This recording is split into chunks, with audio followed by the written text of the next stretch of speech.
नमस्कार दोस्तों, कैसे हैं आप लोग? आज मैं डिस्कशन करने वाला हूँ एक्साइड इंडिया लिमिटेड के बारे में।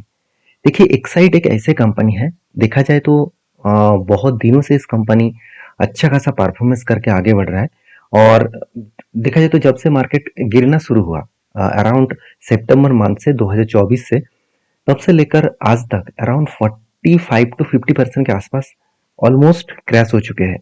तो बहुत सारे दोस्तों ने मुझे कमेंट्स किया कि सर इस क्रैश टाइम में आप क्या कर रहे हैं इस कंपनी के ऊपर।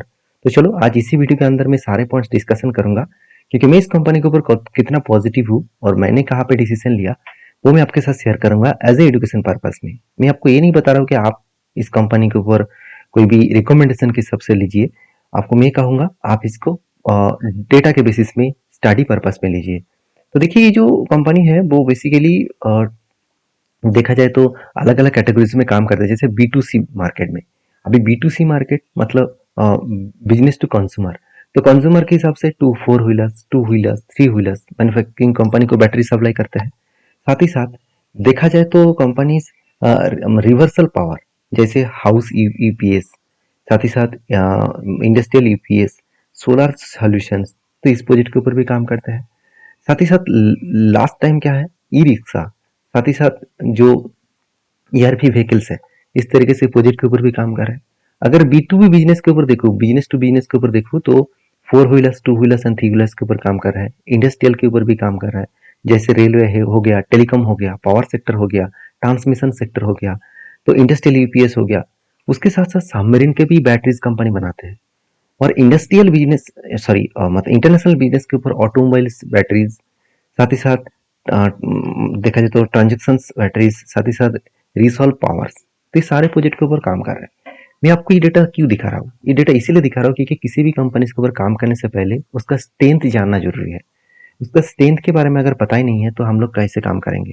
जैसे मैं एक डेटा में आपके साथ शेयर करूंगा, यहाँ पे थोड़ा सा यहाँ पे डेटा को नजर रखिए। देखिए, कंपनी यहाँ पे बता रहा है green technology solution lithium ion cells and batteries के ऊपर काम कर रहा है। तो जो लिथियम आयन बैटरीज के ऊपर काम हो रहा है वो बहुत ज़्यादा डिमांडेबल है, लिथियम आयन बैटरीज। तो दो जगह पे कंपनी प्लांट बना के रखे हैं, एक गुजरात में और दूसरा बेंगलुरु में। आप यहाँ पे देख सकते हैं lithium ion battery cells manufacturing plant Bengaluru में। तो कितना प्लांट है, 12 गीगा गीगा मतलब गीगावाट का, गीगावाट कैपेसिटी, 12 गीगावाट मतलब बहुत ज़्यादा होते हैं। तो बहुत बड़ा एक प्लांट बना रखा है बेंगलुरु में।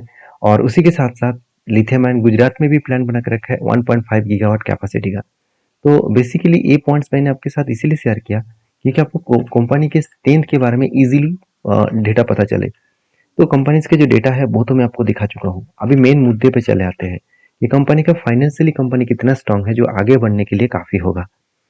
तो अगर मैं एक साइड के डिटेल्स के बारे में बात करूँ, सबसे पहले मैं आपको क्वार्टरली रिजल्ट दिखाऊंगा जो अभी भी 30 अप्रैल इस कंपनी का रिजल्ट आने वाला है। उससे पहले मैं प्रीवियस डेटा आपको दिखाऊंगा। देखिए, कंपनी का सेल्स में कोई भी चेंजेस नहीं है।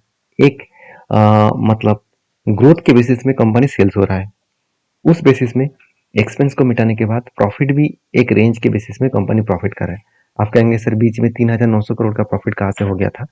ये एक्चुअली प्रॉफिट हुआ था कंपनी का अदर्स इनकम से। मैं अदर्स इनकम को छोड़ ही देता हूँ क्योंकि अदर्स इनकम एक एक्स्ट्रा इनकम है, कभी मिलता है कभी होता नहीं है। मान के चलिए मेरा कुछ एसेट बेच दिया तो उससे भी तो मुझे फायदा मिलेगा, वो अदर्स इनकम में देखा जाएगा। इस तरीके से सिचुएशन यहाँ पे बना हुआ है। और बाकी आप देखेंगे तो इस सिचुएशन के बेसिस में आप स्ट्रांगली यहाँ पे कंपनी के ऊपर काम कर सकते हैं, मतलब सारी चीज़ों को आप वेरीफाई कर सकते हैं।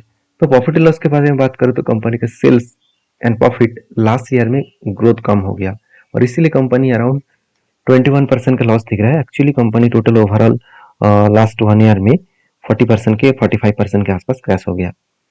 मगर कंपनी के दो चीज मुझे बेस्ट लगा। पहली बात, कंपनी खुद के वैल्यूएशन को सस्ता किया। कितना सस्ता किया, एक टाइम चला गया था अराउंड 57 और आज 39 के आसपास है। ये इसके एवरेज है 22, मतलब थोड़ा सा करेक्शन और भी होना बाकी है क्योंकि वैल्यूएशन कह रहा है कि और भी करेक्शन होना चाहिए क्योंकि इसका इंडस्ट्रीज पीरी से 24 है और कंपनी का कर्जा कुछ नहीं है। और मजेदार बात यही है कि कंपनी के ऊपर जो बैलेंस शीट है, अगर उसको देखूं तो रिजर्व जितना है, फिक्स्ड एसेट बढ़ रहा है, रिजर्व भी बढ़ रहा है। उसके साथ साथ कंपनी CWIP, ये बहुत इंपॉर्टेंस है, कंपनी खुद के बिजनेस के ऊपर इस बार हाईएस्ट पैसा लगाया। लास्ट 2 ईयर्स में कंपनी जबरदस्त पैसा लगाया। क्यों लगाया, क्योंकि प्रोजेक्ट को और भी बड़ा करने के लिए और भी ज़्यादा मैन्युफैक्चरिंग करने के लिए, ज़्यादा प्रोडक्शन करने के लिए कंपनी यहाँ पे एक्स्ट्रा इन्वेस्टमेंट किया। ये गुड पॉइंट्स है, ज़्यादा इन्वेस्टमेंट करेंगे मतलब ज़्यादा प्रोडक्शन होगा और उस प्रोडक्ट को सेल करने के बाद ज़्यादा प्रॉफिट भी आएगा। तो तीसरी बात मुझे इस कंपनी की और एक पॉइंट बहुत शानदार लगा। आप देखेंगे तो कंपनी के ऊपर सबसे इम्पोर्टेंट पॉइंट जो है वो आप यहाँ पे नोटिस करेंगे कि कंपनी का जो बोरिंग्स है, बोरिंग्स कितना है 527। तो 527 करोड़ के आसपास बोरिंग्स है, उसके अगेंस्ट में कंपनी 116 करोड़ पैसा मिटा भी दिया है। और एज ए इन्वेस्टर के हिसाब से देखो तो कंपनी के ऊपर कोई भी माल बेचने के लिए तैयार नहीं है। आप सोच रहे कि इतना बड़ा क्रैश हो गया तो शायद बड़े इंस्टीट्यूशन माल बेचकर भाग गया होगा, बिल्कुल नहीं। आप देख सकते हैं सितंबर से मार्केट गिरा है, ये बात सही है। तो सितंबर से कुछ क्वांटिटी एफआईसी ने बेचा अराउंड 1 to 2%, अगर बाकी टीएस ने कुछ क्वांटिटी नहीं बेचा। तो सीधा सीधा कहूँ कंपनी के ऊपर मैं पॉजिटिव हूँ। अभी कंपनी के चार्ट के ऊपर मैं आपको लेकर जाता हूँ, तो चार्ट को ध्यान से देखिएगा। चार्ट में किस तरीके से करेक्शन हुआ ओवरऑल टॉप से लेकर, अगर मैं ग्राउंड लेवल तक देखूँ, यहाँ से लेकर यहाँ तक देखूँ, तो ऑलमोस्ट यहाँ पे जो करेक्शन हुआ, तो ऑलमोस्ट जो करेक्शन हुआ कितना, वो अराउंड 48 to 50% के आसपास। तो मैं इसी का इंतजार कर रहा हूँ कब इस 52 के लो को टच करेगा। देखिए दो लाइन जो आपको देखने को मिला है, ऊपर वाला लाइन है 52 का हाई का लाइन, नीचे वाला लाइन है 52 का लो का लाइन। तो जब शेयर गिरते गिरते इस 52 लो को टच करेगा तब मैं यहाँ पे कुछ डिसीजन लूंगा। तो मैं पहले इसीलिए आपको वीडियो बना के शेयर कर रहा हूँ क्योंकि आपको उस कंपनी के ऊपर एक स्टेबिलिटी और स्टैंड मिले। तो आप कहेंगे सर क्या ऐसा संभव है, सॉरी, तो ऐसा क्या संभव है? हाँ बिल्कुल संभव है। मैं आपको पहले बैक टेस्टिंग करके दिखा देता हूँ। देखिए ध्यान से देखना इस चीजों को। तो कब पहले ऐसे बना था 2022 के नवंबर माह में।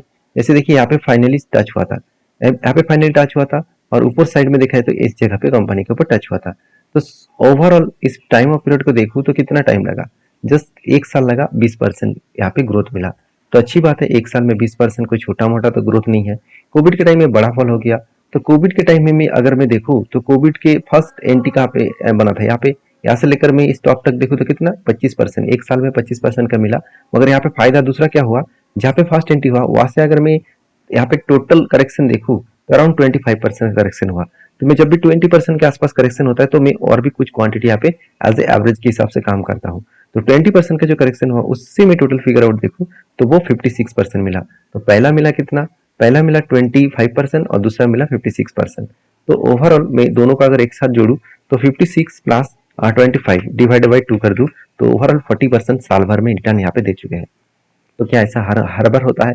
देखिए हर बार होता है कि नहीं होता है, इसके लिए तो आप बैक टेस्टिंग करेंगे तो आपको पता चलेगा कि हाँ कितना स्ट्रेंथ है। उस टाइम फंडामेंटल फाइनेंशियल को जरूर जरूर चेक करना पड़ेगा। यहाँ पे देखिए 77 डेज में 30% का गेन मिला। इस तरीके से बहुत बार हुआ है, तो आप एक एक करके जाके चेकआउट कर सकते हैं।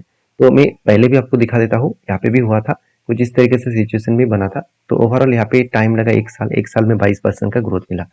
तो मैं सारे पॉइंट्स इसीलिए आपके साथ शेयर कर रहा हूँ क्योंकि आपको एक स्ट्रेंथ मिले, एक स्टेबिलिटी मिले कि हाँ स्ट्रैटेजीज एकदम सिंपल होना चाहिए। उस स्ट्रैटेजीज के बेसिस में अगर आप काम करेंगे तो वहाँ पे आपको कॉन्फिडेंस मिलेगा। तो इसके लिए बैक टेस्टिंग करें, एटलीस्ट 100 कंपनीज को बैक टेस्टिंग करें, तभी आपको पता चलेगा।